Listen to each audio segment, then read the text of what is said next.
Bismillah ar-Rahman ar-Rahim, sous la présidence du chef de l'État, son Excellence M. Ismaël Omar Guelleh, s'est tenue la troisième séance du Conseil des ministres en ce mardi 6 février 2024. Étaient inscrites à l'ordre du jour 6 questions. La première question est une communication sur l'évaluation nationale des risques et la stratégie nationale de lutte contre le blanchiment des capitaux et le financement du terrorisme. Le ministre de l'Intérieur a présenté cette communication au Conseil. La République de Djibouti a entrepris une évaluation nationale des risques avec l'assistance de la Banque mondiale en février 2022. L'objectif de cette évaluation a été d'identifier les menaces et les vulnérabilités de son dispositif de lutte contre le blanchiment de capitaux et le financement du terrorisme au regard de la recommandation numéro 1 du GAFI. Il est important de rappeler que l'évaluation nationale est une étape nécessaire permettant au pays évalué d'identifier les insuffisances et les lacunes ou de réviser ou de compléter le cas échéant son dispositif de lutte contre le blanchiment de capitaux. Cette évaluation nationale des risques sera réalisée par l'ensemble des acteurs impliqués, notamment la police nationale, la gendarmerie, le parquet général de la République, le service de la douane, la direction chargée de la supervision des assurances, les ordres professionnels des institutions financières et des établissements publics dans la lutte contre le blanchiment de capitaux et le financement du terrorisme, répartis en 8 groupes de travail sous la supervision d'un comité de coordination mis sur pied par la Banque centrale et le service de renseignement financier. Un rapport national sera soumis au GAFI comportant la stratégie nationale de lutte contre le blanchiment de capitaux et le financement du terrorisme. Une équipe du GAFI visitera Djibouti le 18 février et l'évaluation se déroulera sur 14 jours. Cet exercice inclut pour les autorités une meilleure perception des risques, un renforcement du contrôle des risques dans le secteur non financier, une coordination accrue entre les acteurs, la réalisation d'enquêtes et de procédures et l'amélioration des procédures de confiscation et de formation. La deuxième question concerne un projet de loi portant approbation des comptes financiers du Centre d'études et de recherche de Djibouti pour l'exercice 2022. Les comptes financiers pour l'exercice 2022 du CERD sont arrêtés en recettes à 992 523 000 francs Djibouti et en dépenses à 972 499 francs Djibouti avec un résultat excédentaire de 20 023 000 francs Djibouti. Les produits du CERD connaissent une progression en 2022.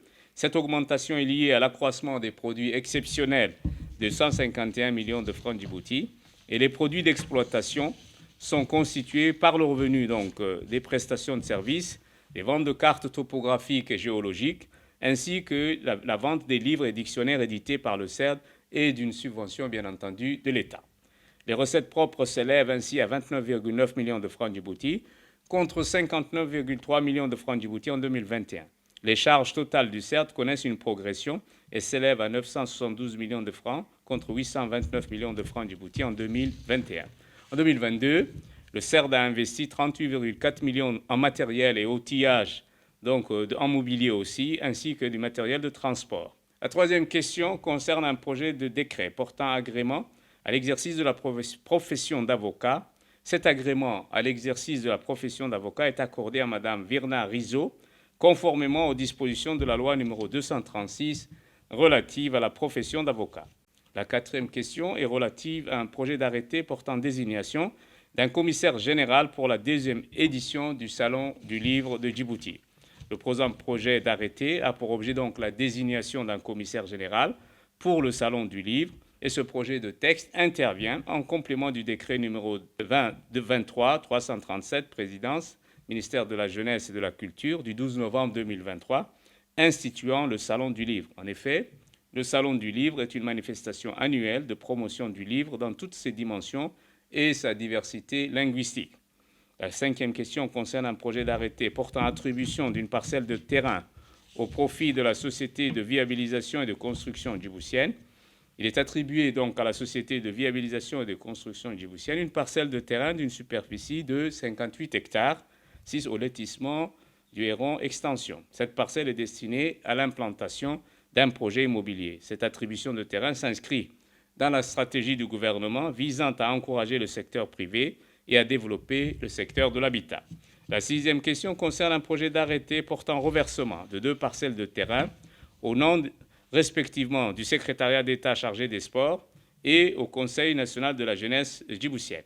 Le projet d'arrêté a pour objet donc le reversement dans le domaine privé de l'État de 2 parcelles de terrain, l'une de 14 000 m², inscrite au livre foncier au nom du secrétariat d'État chargé au sport, et une parcelle de terrain d'une superficie de 2 000 m², inscrite au nom du Conseil national de la jeunesse djiboutienne, soit une superficie totale de 16 000 m². Enfin, le chef de l'État a félicité la ministre de la Culture et le secrétaire général du gouvernement pour avoir organisé, numérisé et versé le premier lot des archives présidentielles dans les archives nationales. Et le chef de l'État a souligné l'importance pour les départements ministériels d'agir rapidement dans le sens de la préservation de leurs archives et leur versement dans les archives nationales.